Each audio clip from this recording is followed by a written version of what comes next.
Sa loob ng isang marangyang palasyo na may mataas na bubungan at detalyadong arkitektura, sinabi ng isang tagapag-ulat na doon nagtatapos ang kanyang ulat at pahayag, ang gusali ay kilala bilang palasyo ng Diyos ng demonyo ng banal na samahan ng demonyong makalangit, isang lugar ng kapangyarihan at autoridad. Ang liwanag sa labas ay nagbibigay ng banayad na kulay sa paligid, habang ang kapaligiran ay puno ng katahimikan at paghihintay. Habang dahan-dahang nagbubuhos ng inumin sa kanyang mangkok, ibinahagi ni Gugo ang kanyang palagay na tila hindi lamang iyon ang lahat ng impormasyong nais ibahagi ng tagapag-ulat.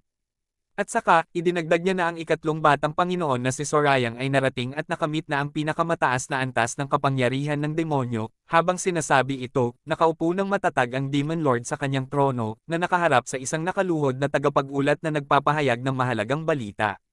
Sumagot lamang ng maikli at kalmado ang Demon Lord, at sinabing nauunawaan niya ang lahat ng sinabi. Habang sinasabi ito, hawak niya ang kanyang mangkok, at ang kanyang mga mata ay tila nag-iisip ng malalim. Idinagdag pa niya na ang gusali ng Demonic Judgment Pavilion ay nagtanong at naghanap sa kanya 10 araw na ang nakalipas. Iminungkahi niya na hayaan na lang nilang malaman ang lahat ng nangyari. Sa kanyang isipan, napagtanto ni Gugo na alam na pala ng Panginoon ng demonyo ang lahat ng nangyari bago pa man ito ipinahayag sa kanya. Muling nagtanong ang Demon Lord kung gaano nakatagal ang tagapag-ulat sa lugar na iyon. Sumagot naman si Gugo at sinabing 26 na taon na ang lumipas mula nang siya ay magsimula doon. Sumagot naman ang Demon Lord na medyo mahaba na ang panahong iyon. Nagpatuloy ang Demon Lord sa kanyang pagtatanong at inalam kung gaano nakatagal ang tagapag-ulat sa kanyang posisyon bilang tagapamahala ng bulwagan ng batas. Sumagot naman si Gugo at sinabing 10 taon na ang lumipas mula nang siya ay manungkulan doon. Sinabi ng Demon Lord na minsan na niyang binisita ang mga bilangguan ng bulwagan ng batas, at inilarawan niya ito bilang isang matibay na kuta na nasa ilalim ng lupa. Sumagot naman si Gugo at sinabing wala naman itong kakaibang bagay o espesyal na katangian. Ngumiti ng bahagya ang Demon Lord at sinabing napakahusay at epektibo nitong ginagamit ang kanyang mga talento at kakayahan. Idinagdag pa niya na iyon ang dahilan kung bakit niya ito gusto at hinahangaan. Ang mukha ni Gugo ay nagpakita ng matinding pagkagulat at pagkamangha, habang ang isang patak ng pawis ay tumulos sa kanyang pisngi, ang kanyang mga mata ay nanlaki at ang kanyang mga katangian ay nagbago dahil sa bigat ng mga bagay na kanyang narinig at natutunan. Sa labas ng palasyo, sinabi ni Gugo na itatago niya sa kanyang isipan ang lahat ng kanyang natutunan at narinig, at pinayagan ng Demon Lord na umalis at gawin ang kanyang mga tungkulin. Tumingin ang Demon Lord mula sa itaas at nagpayo sa kanyang tagasunod na huwag munang tumutok sa mga bagay na hindi pa nagagawa at hindi pa nagagawang totoo, at huwag ding magpadala sa pagkabigo at pagkadismaya. Tumawag ang Demon Lord sa kanyang tagasunod bilang minamahal na alagad, at ang kanyang tinig ay puno ng pagmamahal at pagkilala. Lumipat ang tagpo, sa gitna ng isang tanawing puno ng pulang liwanag at matinding enerhiya, nakatayo si Sorayang at ang kanyang buhok ay umiikot at umuugoy na parang may sariling buhay. Nagsalita si Sorayang at sinabing sapat na ang kanyang nagawa at pinag-aralan. At tapos na ang kanyang pagsusuri at pag-unawa sa kanyang mga kasanayan sa sining ng demonyo. Ang mga sandata sa paligid ay nagliliwanag at gumagalaw, na sumasalamin sa lakas na kanyang taglay. Sa isang mabilis at matinding paggalaw, ang isang malaking espada ay tumama sa lupa at nagdulot ng malaking pagsabog at pagkabasag ng sahig. Sa pag-abot niya sa pinakamataas na antas ng kapangyarihan, ganap na nagbago at naging mas malakas at mas malawak ang kanyang mga kasanayan sa sining ng demonyo. Ang mga lumang paraan at pamamaraan ay napalitan ng mga bagong at mas makapangyarihang kakayahan, na nagpapakita ng kanyang paglago at pag-unlad. Idinagdag pa niya na ang dating 500 patungo sa mundo ng kadiliman ay nabawasan na lamang sa 3, ang kanyang mga mata ay nagliliwanag ng bagong liwanag at kumpiyansa, habang ang buong paligid ay sumasabay sa kanyang pagbabago at pag-unlad. Ipinaliwanag ni Sorayang na ang mga pinto ng tagapangalaga ng espiritu at ang mga pinto ng langit at lupa ay nagsisilbi lamang ng mga daan at daanan patungo sa pinakamataas na antas ng kapangyarihan ng demonyo, ngunit dahil naabot na niya ang antas na iyon, sinabi niyang hindi na niya nais na buksan pa muli ang mga pintong iyon sa hinaharap, habang ang paligid ay puno ng misteryo at kapangyarihan na nagmumula sa mga estrukturang parang pinto na nakatayo sa malayo. Sa isang mabilis at makapangyarihang kilos, narinig ang malakas na tunog ng paggalaw at pagkilos. Ipinahayag ni Sorayang na ang susunod na yugto ng kanyang lakas ay ang simula ng isang bagong pintong patungo sa mundo ng kadiliman. Ito ay ang kasanayang tinatawag na takot ng hari ng demonyo, na siyang ikatlong pinto ng malalim na sining ng demonyo. Nakatayo ng nakaharap sa malalaking sulat na nakaukit sa pader na may pulang kulay, tinutukoy ni Sorayang ang kasanayang ito bilang ang pagputol sa mundo ng mga demonyong hari. Sinabi niyang kapag ganap nang nabuksan ang pintong ito, maabot na niya ang parehong antas ng kanyang lakas at kapangyarihan noong siya ay nabuhay pa bago siya namatay. Hinihigpit ni Sorayang ang kanyang mga kamay na parang nagtataglay ng matinding lakas at paghahanda. Sinabi niyang mangyayari lamang ito sa lalong madaling panahon kung patuloy siyang magsanay ng kasing tindi ng kanyang ginagawa ngayon. Sa kanyang isipan at kaisipan, napagtanto niya na ang sining ng demonyo ay nangangailangan at humihiling ng pagbabago at pag-unlad. Habang binibigkas ito, nagpakita siya ng kanyang kakayahan sa pamamagitan ng mabilis at makapangyarihang pagkilos na lumilikha ng mga alon ng enerhiya sa paligid. Sa gitna ng isang lugar na puno ng mga halamang kawayan na nagkasira-sira, nakita ni Sorayang na ang kanyang lakas ay mas malakas kaysa sa inaasahan. Napagtanto niya na nawala na ang katumpakan at detalyadong pagkilos na dati niyang ginagamit, at ang kanyang lakas ay naging mas mabigat at mas matindi kaysa sa dati. Ang mga halaman sa paligid ay nasira at nabali dahil sa lakas na kanyang inilabas. Ipinaliwanag niya na mula nang matutunan niya ang sining ng demonyo, ang kanyang kasanayan sa pag-angat ng lakas ay naging mas mapangwasak at malupit. Sinabi niya na tiyak na hindi na niya magagamit ang kanyang mga dating pamamaraan at kasanayan sa parehong paraan na kanyang ginagawa noon. Sa huli, ipinakita niya ang kanyang pagkilos na nagdulot ng malakas na epekto sa paligid habang naghahanda sa pagkilos. Habang si Sorayang ay mabilis na gumagalaw, lumilikha ng isang mahabang guhit na liwanag sa likuran niya. Sinabi niyang ang kanyang kasanayan na tinatawag na kontrata ng siyam na kalangitan at ang kanyang divine steps ay nananatili pa rin kasing lakas tulad ng dati. Ang mga tunog ng kanyang paggalaw ay umalangaw-ngaw sa buong paligid, habang ang mga halamang kawayan ay umuugoy at sumasabay sa kanyang bilis. Gayunpaman, sa kabila ng kanyang lakas, napagtanto niya na ang kanyang kasanayan at ang kanyang enerhiya ng demonyo ay nagsasalungatan at naglalaban. Idinagdag pa niya na ang lahat ng mga kalamnan sa kanyang katawan ay tinatanggihan ang kasanayang ito, at kailangan niya ng mas maraming oras upang alisin ang bigat na ito mula sa kanyang katawan na siyang nagpapabagal sa kanya. Ipinaliwanag pa ni Sorayang na ang kanyang katawan ay ganap na nagbago mula nang maabot niya ang bagong antas ng kapangyarihan. Sinabi niya na ang dahilan kung bakit niya nagawang gamitin ang mga kasanayang ito ng buong layan noon ay dahil sa kanyang karanasan bilang isang bihasang mamamatay tao. Gayunpaman, ngayon ay naiiba na ang lahat, at ang kanyang katawan ay humihingi ng bagong sining ng pakikipaglaban na angkop sa kanyang bagong antas ng kapangyarihan. Ipinahayag niya na nangangahulugan din iyon na ang kanyang isipan ay humihingi rin ng pagbabago, ngunit hindi lamang niya ito napansin at napagtanto noon pa man. Sa huli, napagtanto niya na ang kanyang likas na pagnanais para sa pagkawasak ang tunay na nagtulak sa kanya, at sa sandaling napagtanto niya ito, ang kanyang katawan at isipan ay naging isa. Sa huli, ang kanyang katawan, isipan, at ang kanyang panloob na lakas ay naging ganap na isa, habang ang mga dahon ay dahan-daang nahuhulog at lumulutang sa hangin, na tila sumasabay sa kanyang pagbabago at pag-unlad. Walang ibang pagpipilian si Sorayang kundi harapin at tanggapin ang pagbabagong ito. Sa kanyang harapan, nagpakita ang kanyang sariling anyo dati na nakaharap sa kanya. Sa kanyang isipan, nabanggit niya ang mga kasanayang tinatawag na Heaven Elevation Technique at ang Nine Heavens Contraction Divine Steps. Ibinahagi niya na ikinalulungkot niya na kailangan niyang kalimutan ang mga ito dahil hindi na angkop ang mga ito sa kanyang bagong anyo at kakayahan. Sa gitna ng kawayanan, sinabi ni Sorayang na kailangan niyang kalimutan ang lahat ng mga kasanayang iyon habang dahan-dahan na naglalaho ang kanyang sariling anyo. Inamin ni Sorayang na ang mga kasanayang ito ang nagpanatili sa kanya na buhay noong siya ay isang mamamatay tao pa lamang. Ang kanyang mga mata ay puno ng alaala, habang ang kanyang mga kaisipan ay naglalakbay pabalik sa mga panahon kung kailan ang mga kasanayang ito ang kanyang tanging sandata laban sa kamatayan. Idinagdag ni Sorayang na ang mga dating kasanayan at pamamaraan na kanyang ginagamit ay nagsisimula ng makasagabal at makahadlang sa kanyang pag-unlad at pag-abot sa kanyang mga layunin. Ipinahayag niya na oras na upang makipaghiwalay at kalimutan ang kanyang nakaraan dahil ang mga bagay na dati ay naging sandata niya ay naging hadlang na ngayon sa kanyang paglalakbay.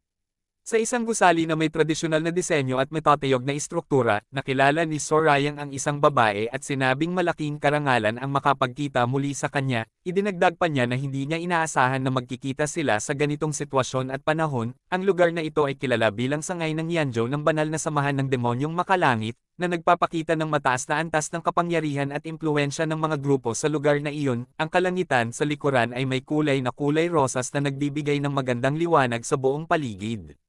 Lumapit ang isang babae na nakasuot ng magagandang kasuotan na may mga disenyong bulaklak, at binati si Sorayang sa pamamagitan ng pagbati sa kanyang natapos na dakilang gawain at tagumpay. Siya ay kilala bilang pinuno ng angkan ng Sandaang Yaman si Kum Ranhua, at isa rin sa 10 pinakamakapangyarihang mandirigma sa buong lupain.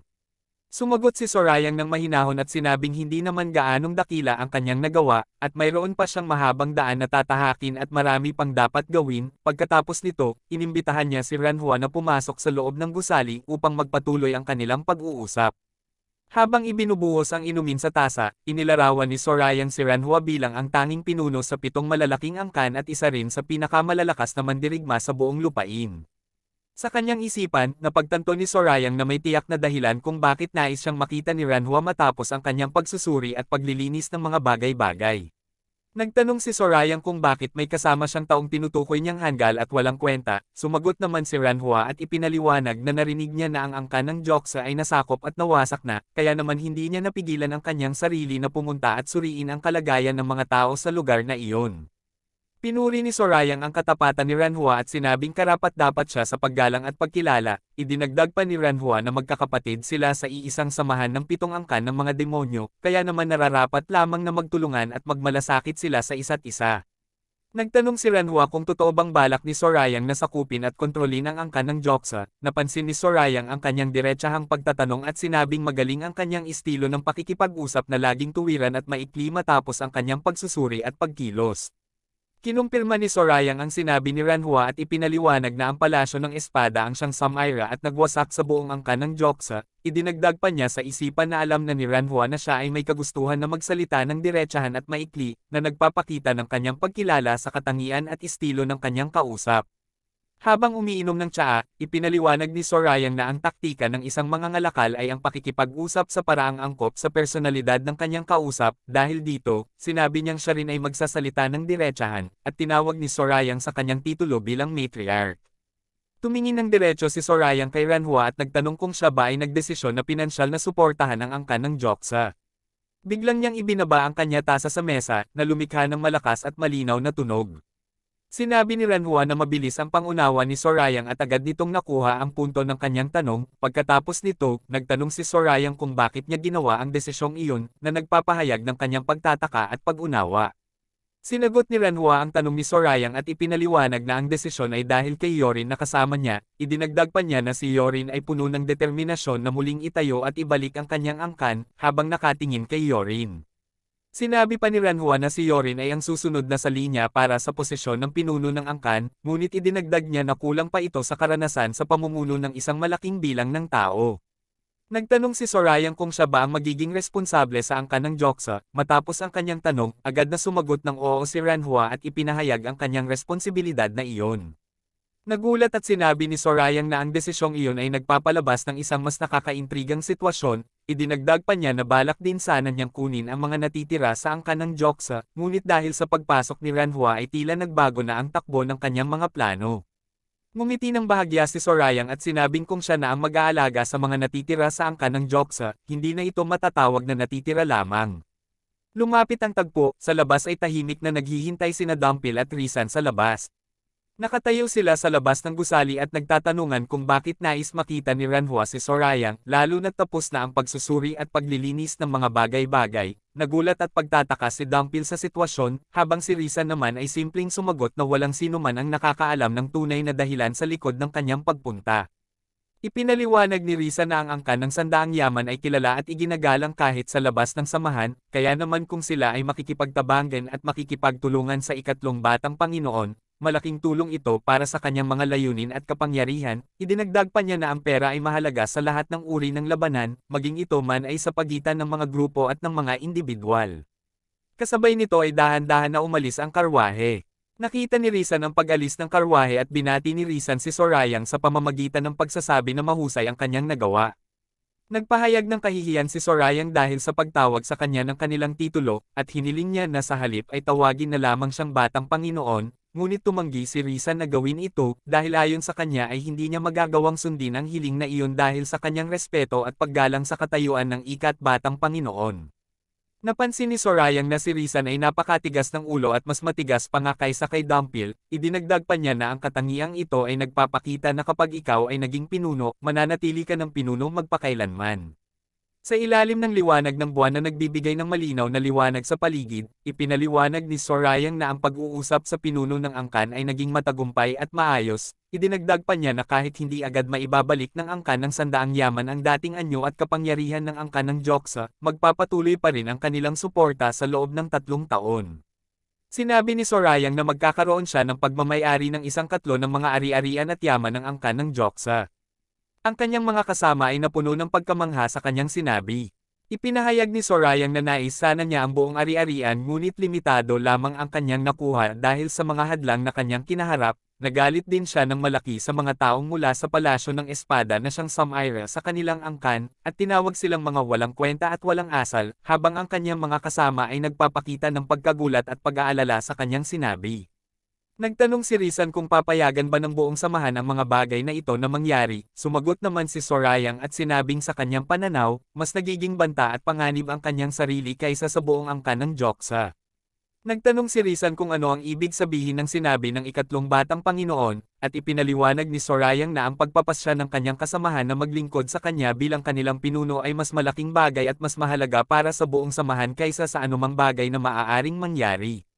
Ipinaliwanag ni Sorayang na ang kondisyon sa kanilang pakikipag-usap sa pinuno ng angkan ay ang kasunduan ay may bisa lamang hanggang sa siya ay may talaga bilang pinuno o tagapagmana. Idinagdag pa niya na ang pangako sa pagitan ng angkan ng sandaang yaman at sa kanya ay mawawala ng saysay at hindi na magiging wasto kung hindi niya magagampanan ang kanyang posisyon bilang pinuno. Tinukoy ni Sorayang na ang mga ganitong uri ng ugnayan ay hindi sapat at kumpleto lamang sa mga bagay na ito. Ipinaliwanag pa niya na ang kanyang desisyon na maglingkod sa kanyang kasamahan ay hindi niya ginawa ng may pagtataksil at pagbabago ng isip sa paglaon, at ang kanyang katapatan ay nananatili hanggang sa kasalukuyan. Sinabi ni Sorayang na nakagagalak marinig ang pagkilala sa kanyang katapatan hanggang sa huli, ngunit idinagdag niya na ang nais lamang niya ay tulungan lamang siya sa abot ng kanyang makakaya. Ipinahayag ni Sorayang na mayroon pa siyang dapat gawin upang makamit ang kanyang layunin na makuha ang 1/3 ng mga ari-arian, habang si Rizan naghihintay na malaman kung ano ang mga hakbang na kanyang gagawin. Ipinaliwanag ni Sorayang na ang kailangan niya ay mga gamot na makakapagpagaling sa mga miyembro ng angkan ng Joksa. Idinagdag pa niya na kung hindi niya maalis ang epekto ng lason na tinatawag na lason ng pagkasira ng banal, hindi niya makakamit ang kanyang layunin na makuha ang 1/3 ng mga ari-arian. Sinabi ni Sorayang na sa anumang paraan, ang kanilang kasunduan ay patas lamang. Idinagdag pa niya na balak sana niyang makipaglaban sa pinuno ng angkan para sa mga ari-arian, ngunit wala na itong pinuno ngayon. Dahil dito, sinabi niyang kailangan niyang kunin ang mga natitira, ngunit ang mga natitira lamang ay mga taong may sakit at nangangailangan ng tulong. Nagtanong si Rizan kung ano ang kanyang gagawin sa sitwasyong ito, at sinabi ni Sorayang na hindi niya kayang pabayaan ang mga taong may sakit at nangangailangan ng tulong, at nagpahayag na kailangan niyang gamutin at pagalingin ang lahat ng mga taong apektado. Nagtanong si Rizan kung bakit hindi na lamang niya isaalang-alang na talikuran na ang buong angkan ng Joksa. Idinagdag pa niya na kung nais niyang dumami ang kanyang mga kasama at taga-suporta, maaari siyang makipag-ugnayan sa ibang angkan na maaaring sumama sa kanya. Tinanggihan ni Sorayang ang mungkahi ni Rizan at sinabing hindi na niya maaaring pakialaman pa ang 7 malalaking angkan. Idinagdag pa niya na ang mga bagay na ito ay mas malalim at mas komplikado kaysa sa simpleng usapin ng pera at kompetisyon lamang. Natahimik si Rizan matapos marinig ang kanyang sinabi, at ang katahimikan ay bumalot sa kanilang paligid. Sinabi ni Sorayang na nais niyang subukan ang mga bagong bagay habang ginagamot niya ang mga miyembro ng angkan ng Joksa. Sinabi ni Sorayang na mayroon siyang hihingi na pabor sa kanyang kasama, ngunit sa halip na hiling lamang ay utos na ito. Idinagdag pa niya na ang mga tagapangalaga ng dagat ay sapat na ang nakapagpahinga na at handa na para sa mga bagong gawain.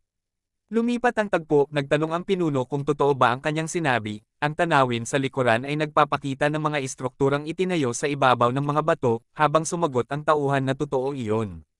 Nagtanong ang pinuno kung totoo ba ang mga balitang narinig niya na ang pangkat ng itim na 3, ang lipunan sa kabilang buhay, at ang pabolyon ng pagpatay ay pawang nawala at naglaho na. Ang kanyang mukha ay napuno ng matinding pagkamangha at pagkagulat sa mga impormasyong kanyang natutunan. Ang kanyang titulo ay ipinakilala bilang pangalawang pinuno ng sekta ng House Sambek at posisyon sa kanilang samahan.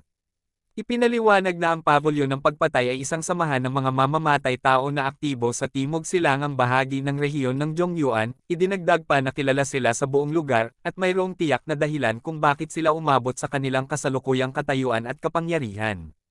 Ibinahagi na halos isang dekada na ang nakalilipas, mayroong isang mamamatay tao na itinuturing na pinakamahusay sa timog na bahagi, idinagdag pa na ito ay ang pavilion ng pagpatay na siyang nagpalaki at nagturo sa kanya ng kanyang mga kasanayan. Nagtanong si Sangbek kung paano naganap ang pagkawasak ng pavilion ng pagpatay na tila ba naglaho lamang ito sa loob lamang ng isang gabi, ang kanyang mukha ay puno ng pagkagulat at pagkamangha sa mga pangyayari, habang ang kanyang tauhan ay nakikinig ng mabuti at nag-iisip ng mga posibleng dahilan. Ipinahayag niya na maaaring ang sekta ng mga ngalakal ang may gawa nito, habang idinagdag pa na ang pavilion ng pagpatay ay gumawa ng maraming mabuti at mahahalagang bagay para sa kanilang samahan, habang ang kanyang mukha ay seryoso at puno ng pag-iisip sa mga posibleng dahilan ng kanilang pagkawasak. Ipinahayag ng mga tao na kung ang mga samahan ay nasira at nawala, malaki ang posibilidad na ang mga mandirigman ng sekta ng mga pulubi ang may gawa nito, idinagdag pa niya na ang mga taong ito ay labis na nagkamot at nagkagalit sa kanila, kaya't hindi niya maiwasang isipin na sila ang may pananagutan sa mga nangyari. Napasigaw ng galit at inis si Sangbek habang mahigpit na kinuyam ang kasulatan, na nagdulot ng malakas na tunog sa paligid. Sinabi niya na ginugol nila ang libu-libong yaman para sa pagpapaunlad at pagpapatibay ng pavilion ng pagpatay, kaya't labis siyang nagalit sa nangyari. Nagkaroon ng biglaang pagbabago sa ekspresyon ng kanyang mukha na napuno ng pagkamangha at pagkagulat sa mga bagay na kanyang nalaman.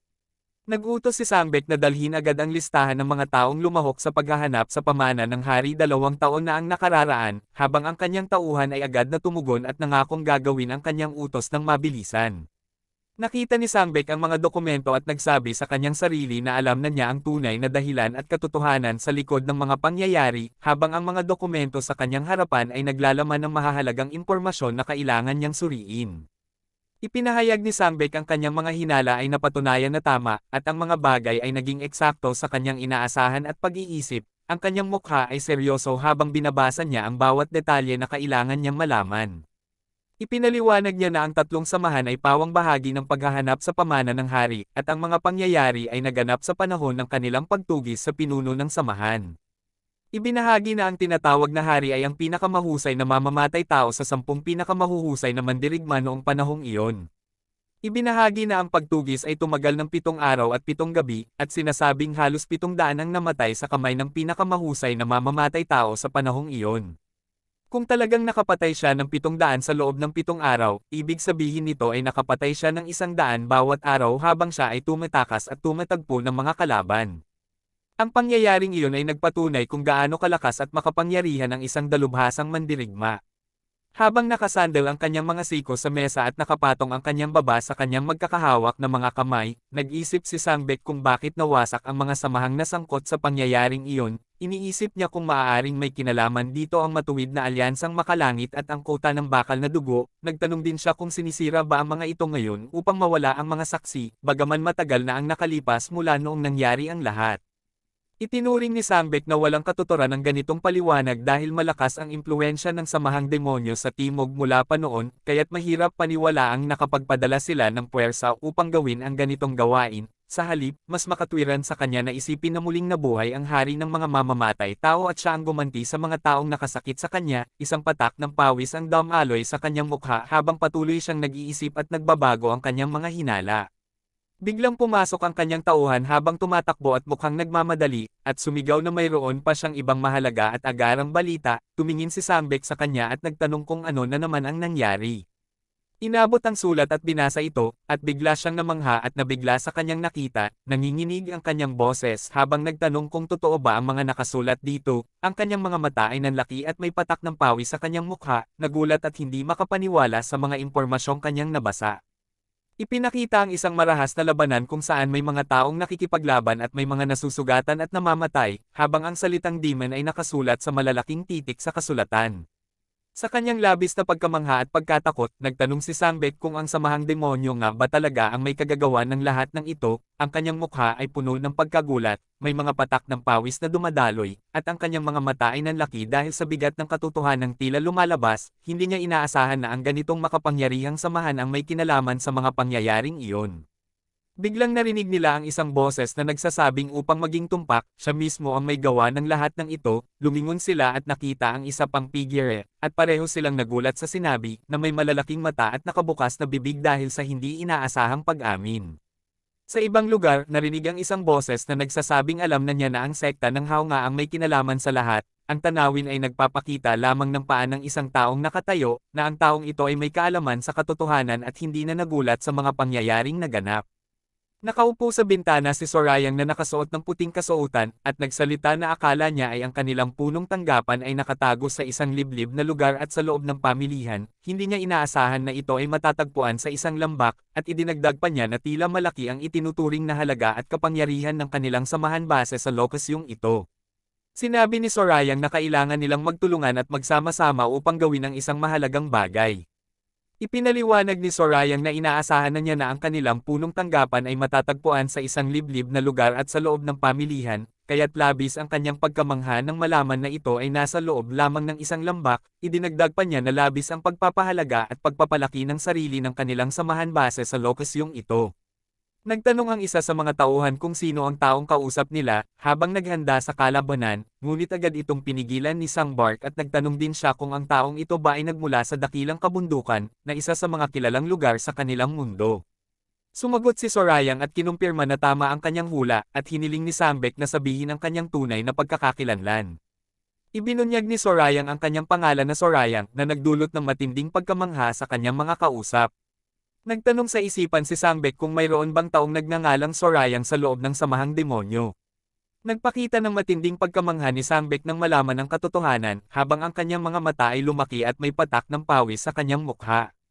Nagpakilala si Sambek na siya ang pangalawang pinuno ng sekta ng Hao, at ipinahayag ang kanyang paggalang sa ikatlong batang Panginoon ng samahang demonyo. Ipinahayag ni Sorayang na ang mga pangalan ng mga tagasunod ng hari ng mga demonyo ay halos hindi kilala sa buong mundo ng mga mandirigma, ngunit nakapagtataka na kilala nila ang kanyang pagkakakilanlan. Idinagdag pa niya na bilang pagkilala sa kakayahan ng pangalawang pinuno ng sekta ng Hao na siyang may pinakamaraming kaalaman sa lahat ng mga pangyayari sa kanilang mundo kasabay ng sekta ng mga pulubi. Sinabi ni Sorayang na hindi sila masyadong malapit na magbahagi ng inumin at magkaroon ng malalim na pag-uusap, kaya't direkta na lamang siyang magsasalita tungkol sa kanilang usapin. Ibinahagi pa niya na si Sambek ay malapit sa kuta ng bakal na dugo, at idinagdag na ang kanilang pinagmulan ay hindi karaniwan at kakaiba kumpara sa ibang mga samahan. Tinanong ni Sorayang kung malapit din ba sila sa pabolyon ng pagpatay, na nagpapakita ng kanyang pagkilala sa kanilang katayuan at koneksyon sa iba't ibang samahan, na puno ng matinding pagkabahala at pag-aalala si Sambek, at ipinaliwanag na gaano man kalakas ang kanilang pagsisikap, hindi kailanman matatalo ng sekta ng Hao ang kapangyarihan ng samahang demonyo. Idinagdag pa niya na kung magkamali man sila sa kanilang ginagawa, maaaring mauwi ito sa pagkawasak at pagwawakas ng buong kanilang samahan. Sinabi ni Sorayang na wala siyang intensyon na manghuli at magpataw ng kahit anong parusa sa kanila, habang inilagay niya ang kanyang mga paa sa lamesa. Ibinahagi ni Sorayang na ang tanging nais lamang niyang mangyari ay ang paghahanap ng taong may dalubhasang kaalaman sa sining ng lason mula sa mga pinuno ng angkan ng Sichuan. Idinagdag pa niya na nais niya ang taong pinakamalapit sa kanilang kinalalagyan. Nagtanong si Sambek kung ang tinutukoy ba niya ay ang angkan ng Tang. Ang kanyang mukha ay napuno ng pagkagulat at pagtanggap sa katotohanang ibinahagi sa kanya, habang ang kanyang mga mata ay nanlaki dahil sa bigat ng impormasyong kanyang natuklasan. Ibinigay ni Sorayang ang paunang bayad at sinabing kapag nagawa na ang kanyang utos, gagantimpalaan niya sila ng marami. Idinagdag pa niya na mayroon silang 5 araw upang maisigawa ang kanyang hinihiling. Nagtanong si Sorayang kung bakit tila nag-aalinlangan si Sambek sa kanyang sarili. Sinabi naman ni Sambek na bagaman tila mahirap ang gawain, hindi naman ito imposibleng mangyari. Humingi ng pasensya si Sambek kay Sorayang at sinabing hindi niya matatanggap ang kanilang pagtanggi sa kanyang hinihiling. Ipinaliwanag ni Sambek na may ilang mga samahan na hindi nila ginagalaw at pinapasok sa kanilang mga gawain. Idinagdag pa niya na ang angkan ng Tang ay isa sa mga samahang ito, at hanggang sa kasalukuyan ay hindi pa nila ibinabahagi at ibinebenta ang impormasyon tungkol sa kanila. Tinanong ni Sorayang kung seryoso ba ang kanilang pagtanggi, at ipinahayag pa ni Sambek na kahit gaano kalaki ang halaga ng kanyang alok hindi niya tatanggapin. Inisip at ipinaliwanag ni Sambek na kapag nalaman ng lahat na ipinagbili nila ang impormasyon ng angkan ng Tang sa samahang demonyo, matatapos na ang kanilang samahan at magwawakas ang kanilang pag-iral, idinagdag pa niya na sa ilang aspeto, ang angkan ng Tang ay kilala na mas malupit at mas determinado kumpara sa samahang demonyo, kaya't hindi nila kayang makipag-ugnayan sa kanila. Nagtanong si Sorayang kung natatakot ba si Sorayang sa posibleng paghihiganti ng angkan ng Tang, na puno ng matinding pagkagulat at pagkabahala, habang ang kanyang mga mata ay lumaki at may mga patak ng pawis na tumutulo sa kanyang mukha. Sumagot si Sorayang at kinumpirma na totoo ang kanyang hinala, na nagpapatunay na si Sambek ay natatakot sa posibleng mangyari. Hinuli rin niya na ang kuta ng bakal na dugo ay hindi sapat upang protektahan sila mula sa mga panganib at banta na kanilang kinakaharap. Sinabi ni Sorayang na ang kanilang kalagayan ay tulad lamang ng mga taong sinasanay at itinuturing na mga tagapaglingkod lamang, idinagdag pa niya na bagaman tinatawag itong pagsasanay, alam niyang ang kanilang tunay na katayuan ay katulad ng mga taong pinapagawa ng mga simpleng gawain at utos. Ibinahagi ni Sorayang na tila ba dumarami na ang mga taong kanyang nakuha at naging bahagi ng kanyang samahan, ngunit ang isang bagay na kulang sa kanya ay ang sapat na kaalaman at impormasyon. Idinagdag pa niya na bagaman mayroon na siyang maraming kasama sa loob ng kanyang samahan, sa labas naman nito ay kulang siya sa mga mahahalagang impormasyon na kailangan upang maging mas matagumpay at makapangyarihan. Ipinangako ni Sorayang na sisiguraduhin niyang mapoprotektahan ang kanyang mga kasama mula sa kanilang mga kalaban, kahit na ang mga kalaban ay mas makapangyarihan pa sa kanya, habang iniangat ang kanyang kamay. Inanyayahan ni Sorayang si Sambek na magtrabaho at sumali sa kanyang samahan, na natiling tahimik si Sambek at hindi nakasagot. Nainis at nabigo si Sorayang nang hindi sumasagot si Sambek, at humingi si Sambek ng paumanhin sa kanyang mga salita. Sinabi ni Sorayang na tila ba si Sambek ay hindi nais tumanggap ng kanyang alok at hindi rin nais magtrabaho para sa kanya, ang kanyang ekspresyon na puno ng kanyang pagkainis. Sinabi ni Sambek na hindi siya maaaring magsinungaling kay Sorayang dahil siya ay isang panauhin mula sa dakilang kabundukan, at hiniling niya na maunawaan ito ni Sorayang. Inisip ni Sorayang na hindi masama ang kanyang sinabi. Sinabi ni Sorayang na wala na siyang ibang pagpipilian, ngunit nais pa rin niyang makuha ang impormasyon tungkol sa angkan ng Tang. Idinagdag pa niya na mayroon siyang regalo na maaaring magustuhan ni Sambek. Nagtanong si Sambek kung mayroon nga siyang ibibigay na regalo. Inilahad ni Sorayang ang isang tumpok ng mga dokumento at ipinaliwanag na ito ay ang talaan ng mga transaksyon na nakuha niya mula sa loob ng pabolyon ng pagpatay, habang ang kanya ay bahagyang gumalaw. Napansin ni Sorayang na ang mga pangalan ng kanilang samahan ay naroon din sa mga dokumentong kanyang tiningnan, habang mabilis na lumipad ang isang dokumento sa mesa. Sinuri ni Sorayang ang mga dokumento at napansin na may isang samahan ng mga nagbibigay ng impormasyon na nakikipagtulungan sa isang samahan ng mga mamamatay tao upang isagawa ang kanilang mga plano. Idinagdag pa niya na bagaman hindi siya labis na nagtataka, alam niyang marami sa mga miyembro ng matuwid na alyansang makalangit ay tiyak na makikilahok din sa mga ganitong gawain. Nagpahayag ng matinding galit at pagkainis si Sambek habang sinasabi ni Sorayang na alam naman ng lahat kung gaano kagaling at malikha ang mga miyembro ng matuwid na alyansang makalangit. Idinagdag pa niya na tiyak na gagawin ng mga ito ang lahat upang wakasan ang kanilang mga gawain kapag nalaman nila ang katotohanan. Ang kanyang ekspresyon ay napuno ng takot at pagkabahala.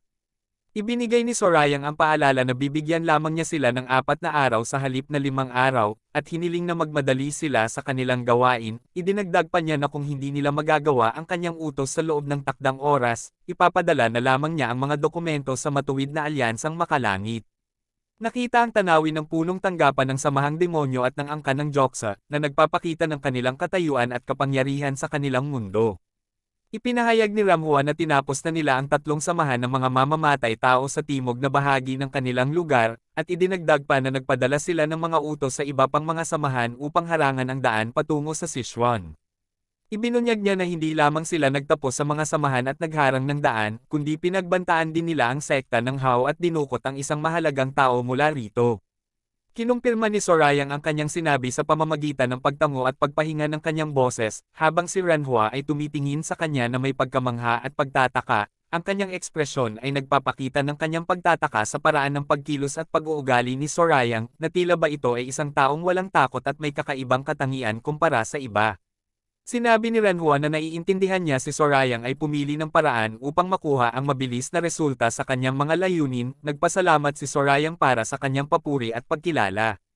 Ipinaliwanag ni Ranhua na ang taong kanilang dinukot ay hindi lamang isang karaniwang miyembro ng angkan ng Tang, kundi siya ang pinuno ng pabolyon ng Lason at Dragon. Ipinahayag ni Seoria na mas mabuti pa iyon dahil inaasahan niyang ang taong may ganitong katayuan ay marunong gumawa ng lunas para sa malalang lason. Nagulat si Ranhua nang malaman na ang taong iyon ay kapatid ng pinuno ng buong angkan ng Tang. Natahimik lamang si Sorayang habang nag-iisip sa mga bagay na kanyang narinig, habang ang kanyang kausap ay naghihintay sa kanyang susunod na sasabihin. Sinabi ni Sorayang na tila ba si Ranhua ay nag-aalala sa mga posibleng kahihinatnan ng kanilang ginawa, ngunit nabanggit din niya na napalampas na ni Ranhua ang pinakamahalagang bahagi ng kanilang plano. Ipinaliwanag ni Sorayang na ang angkan ng Tang ay isa sa mga samahan na kanilang kinaiinisan at galit. Idinagdag pa niya na ang samahang ito ay nagbigay ng lason sa mga miyembro ng ibang samahan na nagdulot ng malaking pinsala sa kanila, at sila rin ang nagpasimula ng kanilang mga alitan at labanan. Ibinahagi niya na ang kasabihan ng angkan ng Tang ay ang pagbabayad ng kabayaran ng 2 beses sa kabutihang natanggap, at pagbabayad ng 10 beses pa ng higit sa mga pagkakamali at pinsalang natanggap. Sinabi ni Sorayang na siya ay naiiba sa ibang tao dahil bagaman maaaring hindi niya mabayaran ang mga kabutihang natanggap, kailangan niyang bayaran ang mga pinsalang natanggap ng 20 beses pa upang matugunan ang kanyang pagkainis at galit. Nagpahayag ng matinding galit si Sorayang at sinabi na kahit naputulin pa nila ang mga bahagi ng katawan ng taong iyon at ipakain sa mga aso, hindi pa rin siya makukontento. Idinagdag pa niya na hindi ito dapat maging alalahanin ng pinuno ng isa sa 7 malalaking samahan dahil ang kanilang mga layunin ay mas malaki at mas mahalaga kaysa sa mga posibleng kahihinatnan ng kanilang ginawa. Nakatingin si Ranhua kay Sorayang habang naiisip na matigas ang loob ng taong kanilang dinukot. Idinagdag pa niya sa kanyang isipan na mas matapang at mas matibay ang kanyang kalooban kumpara sa sinumang miyembro ng samahang nakilala na niya. Sa parehong oras, naisip din ni Ranhua na ang pananaw at prinsipyo ni Sorayang ito ay ganap na akma at tugma sa mga mithiin ng kanilang samahan. Samantala, biglang lumingon si Sorayang at matalim na tumingin sa nakagapos na lalaki sa sahig, at sa kanyang isipan ay nagtanong kung paano ito nang ahas na tumingin sa kanya sa ganoong paraan. Pagkatapos, malakas niyang tinapakas sa ulo ang nakagapos na lalaki na nagdulot ng matinding sakit at pag-ungol mula rito. Naisip pa ni Ranhua na hindi karaniwan sa isang miyembro ng kanilang samahan ang manahimik at hindi gumanti matapos makaranas ng masama. Tumayo ng tuwid si Ranhua at nagsabing siya ang nakalimutan na ang tunay na paraan at prinsipyo ng kanilang samahan, at humingi siya ng paumanhin. Hinarap siya ni Sorayang at sinabing hindi na niya kailangang humingi ng tawad dahil ang mahalaga at dapat nilang pagtuunan ng pansin ay ang kanilang mga gagawin mula sa kasalukuyan pasulong. Pagkatapos, ibinaling ni Ranhua ang usapan sa kasalukuyang sitwasyon at sinabing ang problema ngayon ay kung paano nila mapapapagsalita ang bihag at masasabi ang mga impormasyong kailangan nila. Sumagot si Sorayang at nagsabing ang simpleng paraan lamang ay ang pagbugbog at pananakit ang kailangan upang makuha ang nais nilang malaman. Umiling si Ranhua at ipinaliwanag na kilala niya ang ugali ng mga miyembro ng angkan ng Tang dahil sila ay may matibay at matigas na kalooban. Idinagdag pa niya na karamihan sa mga paraan ng pagpapahirap at pananakot ay hindi magiging sapat upang mapapayag silang magsalita at ibunyag ang anumang impormasyon.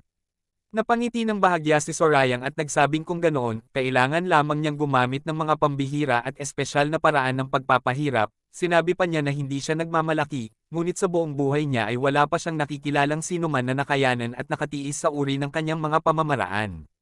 Nakita ang mukha ng nakagapos na lalaki na puno ng takot at pagkamangha, nanlaki ang kanyang mga mata at may mga patak ng pawis na dumadaloy sa kanyang mukha habang nanatili siyang walang imik ngunit puno ng pagtataka at pangamba sa kanyang isipan.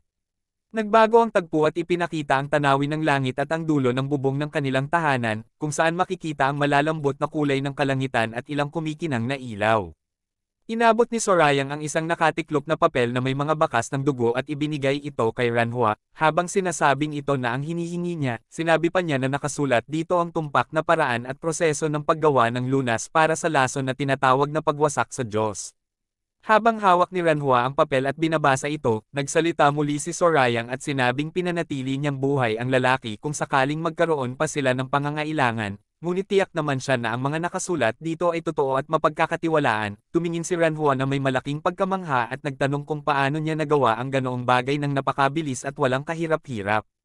Habang hawak ni Ranhua ang papel na may mga mantsa ng dugo, naisip niya na talagang hindi niya mahulaan at malaman kung ano ang susunod na gagawin at iisipin ng ikatlong batang Panginoon. Idinagdag pa niya sa kanyang isipan na hindi ito dahil sa mabilis at hindi karaniwang paglago ng kakayahan nito at dahil sa galing nito sa pagpapahirap sa iba, kundi dahil sa kanyang pagiging mahinahon at kalmado na hindi karaniwang makikita sa kasing edad niya, parang may matandang mandirigma na may mahabang karanasan sa buhay na sumasakop sa kanyang katawan at isipan. Lumapit si Dumpil at nagsabi na natanggal na niya ang lahat ng kalawang sa mga sandata ng mga mandirigma ng angkan ng Joksa. Sumagot si Sorayang at sinabing magaling ang kanyang ginawa, samantalang si Ranhua ay nagtanong kung bakit niya iyon ginawa at ano ang dahilan. Ipinakita ang mga nakahilerang sandata na dating may kalawang at ipinaliwanag ni Dumpil na ang mga mandirigmang iyon ay matagal nang nakahiga at hindi makagalaw dahil sa epekto ng lason, at kahit na mabawi pa nila ang kanilang lakas, mahihirapan pa rin silang kumilos tulad ng dati. Sinabi pa niya na kahit paano, mas magiging magaan at maginhawa para sa kanila ang pagsasanay kung gagamit sila ng malinis at maayos na mga sandata, at makakatulong din ito upang mapabilis ang kanilang paggaling. Tinuwanan ito ni Sorayang habang nakahalukip-kip at nagsabing tila marami pa palang kailangang asikasuhin at alagaan. Habang nakatingin si Ranhua, naisip niya na talagang mahiwaga at hindi maintindihan ang ikatlong batang Panginoon, minsan ay masyado siyang marahas at matapang, ngunit sa ibang pagkakataon ay kumikilos at nagsasalita siya na parang isang marangal at disiplinadong mandirigma mula sa tradisyonal na paaralan. Nagpasalamat si Ranhua kay Sorayang sa lahat ng kanyang ginawa at ibinigay. Sumagot si Sorayang at sinabing ginawa lamang niya ang nararapat upang makuha ang kanyang bahagi at pakinabang, at kung wala naman siyang makukuhang pakinabang, wala rin siyang dahilan upang gawin ang lahat ng iyon at magpakahirap.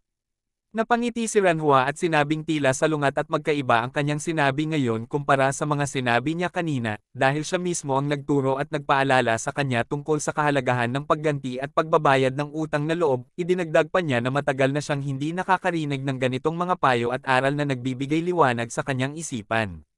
Namula ang mukha ni Sorayang habang nagsasabing nagkukwento lamang siya noon at huwag itong bigyan ng malaking kahalagahan at seryosohin. Tinanong siya ni Ranhua kung nahihiya ba siya, at agad na tumugon si Sorayang nang may pagtataka at pagtanggi na sinasabing bakit naman siya mahihiya at wala siyang dahilan upang maramdaman iyon.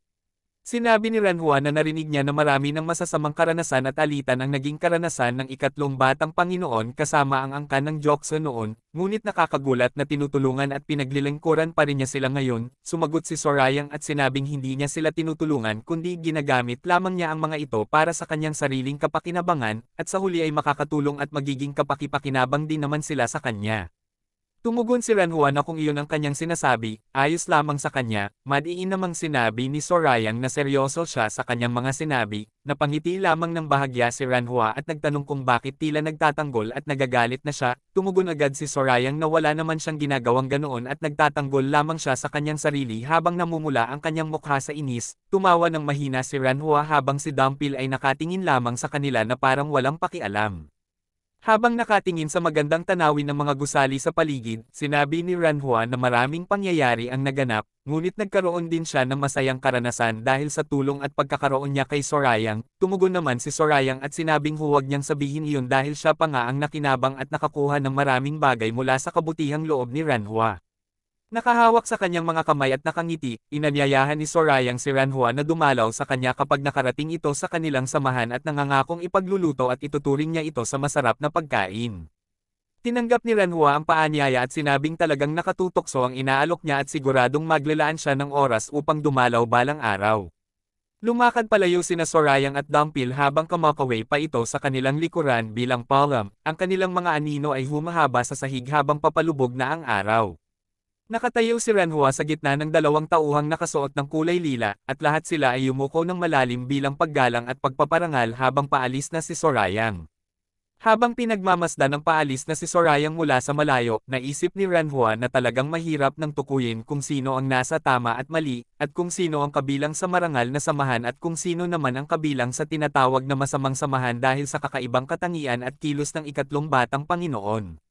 Sa ibang lugar, nagkukwentuhan ang tatlong lalaki at nagtanong ang isa kung narinig na nila na nakabalik na ang ikatlong Ginoo. Sumagot ang isa pa at sinabing 3 buwan na rin mula noong siya ay umalis kaya nakakagulat na bumalik siya agad. Sinabi ng isa sa kanila na narinig niyang ang kanyang ginawang paglilibot at pagsusuri ay talagang kapansin-pansin at marahas. Nagtanong ang isa kung ano ang ibig niyang sabihin. Ipinaliwanag naman ng isa na tila nagbigay siya ng aral at leksyon sa mga namumuno na tumanggi at tumutol sa kanya. Nagbigay ng kanyang sariling opinyon ang isa sa kanila at sinabing sa pamamagitan ng kanyang ginawa, ipinakita niya ang tunay na dangal at kapangyarihan ng kanilang samahan, idinagdag pa niya na talagang kahanga-hanga ito at tila siya ang pangalawang tao matapos ang unang Ginoo na kayang tupukan ng ganap at walang pagkakamali ang mga utos ng kanilang pinuno. Habang nakangiti at nakatingin sa kanyang kasama, nagtanong ang lalaki kung hindi ba siya nakakaramdam ng awa at pakikiramay sa ibang mga alagad. Nagtanong ang kausap kung ano ang ibig niyang sabihin, ipinaliwanag ng una na ang unang Ginoo ay laging nangunguna at mahusay sa lahat ng bagay, at nagtanong pa siya kung mayroon ng ibang tao bukod sa ikatlong Ginoo na nakagawa ng ganoong kahanga-hanga at malaking epekto at impresyon sa iba. Biglang nag-alala at itinaas ng isa sa kanila ang kanyang mga kamay habang sinasabing huwag siyang magsalita ng ganoong mga bagay dahil delikado ito, ngunit itinuloy pa rin ng nagsasalita ang kanyang sinabi at binanggit na ang pangalawang Ginoo ay hindi pa kailanman nakatanggap ng utos mula sa Panginoong Demonyo na magkaroon ng sariling tungkulin at responsibilidad. Inis na sinaway ng kanyang kasama ang lalaki at sinabing itigil na niya ang pagsasalita ng ganoon dahil baka mapatay pa siya bago dumating ang takdang oras ng kanyang kamatayan. Tumawa ng mahina ang lalaki at sinabing hindi akma sa prinsipyo ng kanilang samahan kung mamamatay siya sa katandaan, at mas nararapat talaga para sa isang mandirigman ng demonyo ang mamatay sa gitna ng pakikipaglaban. Sinaway siya muli ng kanyang kasama at sinabing itigil na ang mga kalokohan dahil gutom na siya at halos mamatay na sa gutom. Tumakbo palayo ang lalaki habang tinatawag sila at sinabing maghintay at huwag siyang iwan. Sa ibang lugar, mahigpit na hinawakan ng isang lalaki ang hawakan ng kanyang taybak habang namumula sa galit at nanggagalaiti sa inis, at naiisip at binibigkas sa kanyang isipan ang masasamang salita laban sa mga taong kanyang narinig na nagsasalita ng masama. Humarap siya sa isang binata at nagsabing ang mga taong iyon ay nang-ahas na magsalita ng masama tungkol sa kanya, kaya kailangan niyang putulin at sirain ang kanilang mga bibig bilang ganti, ngunit mariing inutusan siya ng binata na tumigil at huwag ituloy ang kanyang balak. Tumingin ang binata sa kanya ng may kalmadong mukha at nagtanong kung kailangan ba niyang bigyang pansin at tumugon sa bawat salitang binibitawan ng mga taong walang kabuluhan at hindi mahalaga sa kanya, nagpapakilala sa kanya bilang ang pangalawang Ginoo na si Guan Pyong ng banal na samahan ng makalangit na demonyo. Nagpatuloy sa pagsasalita si Pyong at sinabing marami sa loob ng kanilang samahan ang nagsasalita ng masama hindi lamang tungkol sa kanya kundi pati na rin sa unang Ginoo at maging sa kanilang pinuno, at nagtanong kung balak ba niyang hanapin at patayin silang lahat. Samantala, sa kanyang isipan ay may ibang nagsasabi na sa mga araw na ito, ang usap-usapan ng lahat ay tungkol kay Sorayang. Ngumiti ng bahagya si Pyong at sinabing may kasabihan na hindi daw kasalanan ang magsalita ng masama tungkol sa iba, kahit pa sa emperador, basta't sa likuran lang at hindi naririnig ng pinag-uusapan. Nakayuko naman ang tauhan at humingi ng paumanhin, sinasabing nadala lamang siya ng kanyang matinding damdamin at galit. Habang nakatingin sa malayo at may seryosong ekspresyon, sinabi ni Pyong na kasing halaga ng pagkilala sa kalaban ang pagkilala rin sa sarili. Idinagdag pa niya na dahil din sa layuning iyon kaya siya dumalo sa palasyo ng Diyos na demonyo sa unang pagkakataon sa loob ng 1 taon. Habang nakikita lamang ang ibabang bahagi ng kanyang katawan at ang sahig na kanyang tinatapakan, nagsalita siya at iminungkahi na huwag na nilang pagtuunan ng pansin at pag-usapan pa si Sorayang. Tumingin siya sa Maringal na gusali sa harapan at binanggit na bagaman ang palasyo ng Diyos na demonyo ay hindi kapansin-pansin at marikit sa paningin, ito naman ay marangal, dakila, at payapa. Habang magkahawak ang kanilang mga kamay, sinabi niya na ang ganitong uri ng gusali ay angkop at perpekto para sa isang Diyos. Ngumiti siya habang nakatingin sa paligid at sinabing kahit ilang beses pa niya itong makita, lalo pa siyang namamangha. Sinabi pa niya na labis niyang nagustuhan ang lugar at napakagandang isipin na dito nakatira ang isang nakababantay sa buong mundo. Lumakad sila patungo sa malaking pintuan ng palasyo kung saan may mga bantay na nakatayo. Sinabi niya sa mga bantay na ipaalam sa Panginoong Demonyo ang kanyang pagdating at ang kanyang pagnanais na makausap ito. Humarap sa kanya ang isang kalbo at matipunong bantay at humingi ng paumanhin, sinasabing ipinagbabawal ang pagtanggap ng mga bisita sa araw na ito. Nagtanong siya kung may nangyaring hindi maganda o kung mayroong espesyal na dahilan. Sa loob, hawak ng Demon Lord ang isang bote ng inumin at tila abala sa pagbubuhos nito sa tasa sa harapan niya, habang ang kanyang mukha ay seryoso at walang kahit anong emosyon, tila may malalim na iniisip. Sa kabilang banda, nakaupo rin si Sorayang, mahinahong hawak ang maliit na tasa gamit ang parehong kamay, ang kanyang mukha ay kalmado at matalim ang tingin, tila naghihintay at nagmamasid ng mabuti sa Demon Lord. Makikita ang dalawa na nakaupo sa magkabilang dulo ng maliit na mesa na gawa sa kahoy, sa loob ng isang maluwag at marangal na silid, sa pagitan nila ay nakapatong ang bote ng inumin, at ang buong paligid ay napapaligiran ng luntiang kalikasan na makikita sa labas ng malalaking bintana at rehas, walang imek ang dalawa ngunit ang katahimikan sa pagitan nila ay tila mabigat at puno ng kahulugan. Sa labas, nanlaki ang mga mata ni Pyong at namutla sa gulat nang marinig ang balita, naisip at binigkas niya sa kanyang sarili na ang ikatlong ginoo at ang Panginoong Demonyo ay may pribadong pagpupulong, at agad na nabanggit niya ang pangalang Sorayang na puno ng pagkagulat at hindi makapaniwala sa kanyang narinig.